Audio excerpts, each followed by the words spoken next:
Willkommen bei der Late Late Show mit mir, Florian Streletz. Kommen wir zu unserem Thema heute Abend und schauen einmal auf Kreuzfahrten. Und damit meine ich nicht etwa Kreuzzüge. Das waren Kreuzfahrten, die die katholische Kirche ab dem 11. Jahrhundert exklusiv für ihre Gläubigen und deren Leibeigene angeboten hat. Wird erschreckend oft mit modernen Kreuzfahrten verwechselt. Allerdings hatten die damals im 11. Jahrhundert deutlich seltener Diarrhoe als auf einem Kreuzfahrtschiff heute, trotz Mittelalter und der Pest. Nur bevor wir loslegen, vergiss bitte nicht den Abo-Button zu drücken und die Glocke, denn jedes Mal, wenn die Show ein Abo mehr bekommt, dann schließt auch dich der Papst heute in sein Nachtgebet ein. Wie mich seit 1692 in Salem. Aber kommen wir jetzt zu unserem Thema, denn heute Abend geht es hierum. Kreuzfahrten sind beliebter denn je und der Boom hält weiter an. Geschätzt mehr als 27 Millionen Menschen weltweit buchen dieses Jahr eine Kreuzfahrt. Nach Amerikanern und Chinesen gehen die Deutschen am häufigsten an Bord. Laut dem Deutschen Reiseverband wächst der deutsche Kreuzfahrtenmarkt das 12. Jahr in Folge. In den letzten 10 Jahren hat sich die Zahl der Gäste fast verdreifacht. 2017 wurde erneut ein Passagierrekord aufgestellt. Knapp 2,2 Millionen Deutsche reisten im letzten Jahr auf einem Kreuzfahrtschiff. Na, wer hat nicht Bock, sich dazwischen zu quetschen? Denn das wünscht man sich ja von einer 5.000 € Kreuzfahrt, nämlich sich genauso auf den wenigen Platz zu quetschen, wie normalerweise zu Hause am Baggersee. Wobei man da auch kaum einen besseren Ausblick hat, zumindest als Spanner.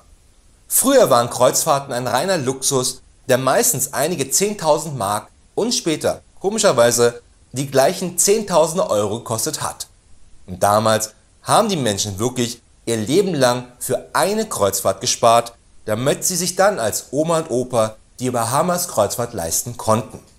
Okay, das gab dann auch nur eine miefige Innenkajüte und keinen Platz am Captain's Table, sondern nur einen Platz in der Schlange zum All-You-Can-Eat-Buffet, auf das bis dato schon jeder, wirklich jeder, mindestens 5-mal genießt hatte.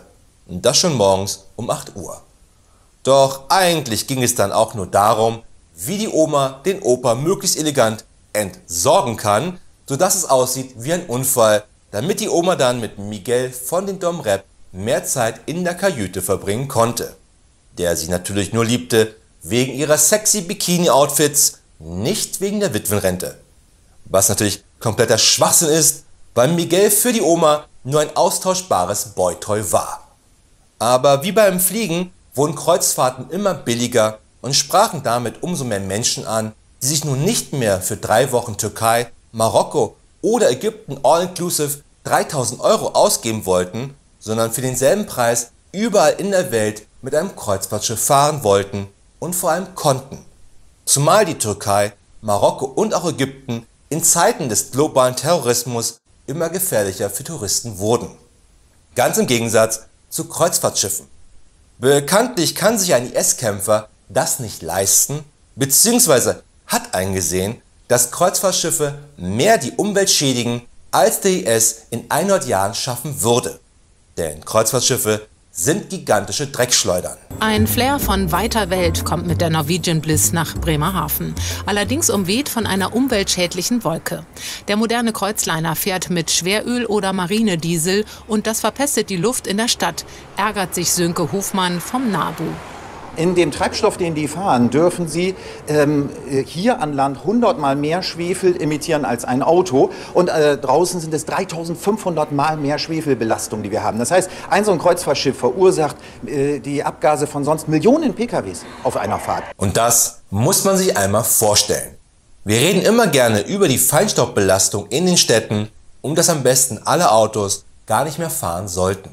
Dabei sind Kreuzfahrtschiffe noch viel größere Dreckschleudern. Denn wenn immer mehr Kreuzfahrtschiffe Richtung Südpol schippern, damit Mutti verwackelte Bilder von den kleinen süßen Baby-Pinguinen machen kann, dann ist deren Fell nicht grau, weil es Flausch ist, sondern weil das Schiff, auf dem Fatih gerade darüber nachdenkt, ob die Mutti einem flotten Vierer mit dem netten Pärchen aus Hamburg zustimmen würde, denn was auf der MS Gonerö passiert, bleibt auch danach ein brennendes Erlebnis, die Luft verpestet und sich der Dreck wie ein Film auch auf die kleinen, süßen Baby-Pinguine legt. Die NABU hat errechnet, dass ein Kreuzfahrtschiff an einem Tag so viel CO2 ausstößt wie 81.000 Autos, Feinstaub wie 1 Million Autos und Schwefeloxide, die schlechtesten Oxide, wie 376 Millionen Autos. Und es ist nicht nur der Müll, der oben rauskommt, sondern auch der Müll, der hinten rauskommt. Kreuzfahrtschiffe kippen ihren Müll einfach ins offene Meer oder leeren ihre, und hier benutze ich den nautisch korrekten Namen Scheißetanks von 5000 Passagieren auf hoher See. Und wenn wir Deutschen etwas können, dann diese Tanks voll zu bekommen. Tja, und wenn dann die Kreuzfahrtschiffe die Städte zur Sightseeing-Tour anlaufen, kommt es auch gerne hierzu. Ein weiteres Problem ist Overtourism. Venedig ächzt unter dem Ansturm der riesigen Urlaubsdampfer, die jährlich 1,5 Millionen Passagiere in die Lagunenstadt bringen, zusätzlich zu allen anderen Touristen. Ähnlich ergeht es Dubrovnik an der kroatischen Adria oder dem montenegrinischen Kotor.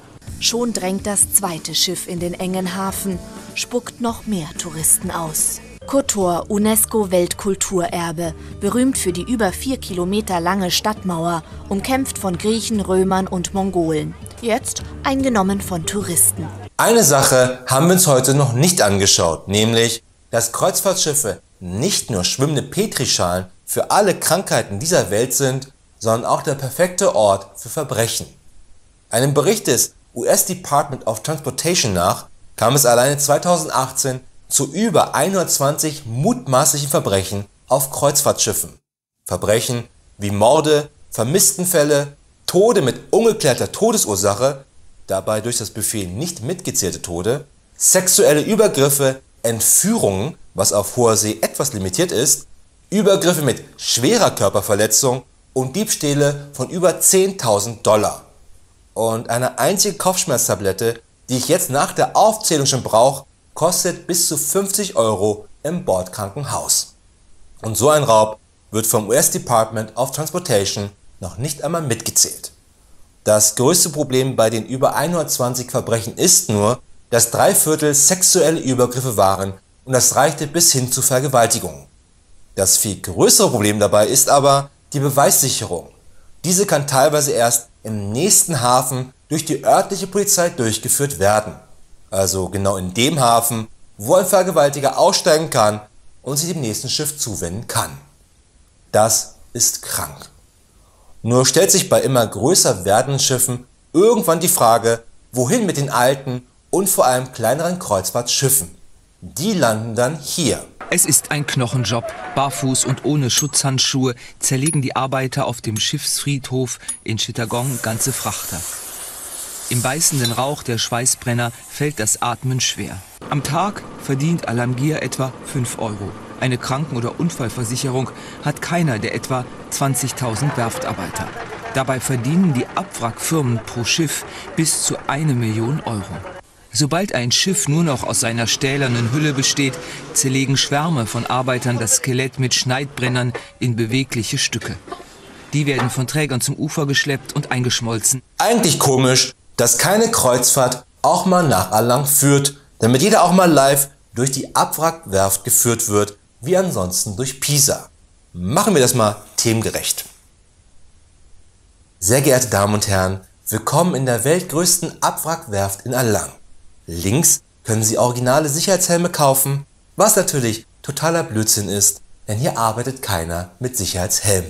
Auf der rechten Seite sehen Sie nur ein paar Junior Consultants, die mit bloßen Händen die asbesthaltigen Farben von den Wänden abkratzen. Und meine Damen und Herren, wir haben heute sogar Glück, denn jetzt können wir live sehen, wie eine Schiffswand auf ein paar Arbeiter gekippt ist und niemand etwas macht, außer weiterzuarbeiten. Ich hoffe, Ihnen hat diese kleine Expedition in die menschlichen Abgründe Ihrer Kreuzfahrtgesellschaft gefallen. Also fassen wir einmal zusammen und auch themengerecht.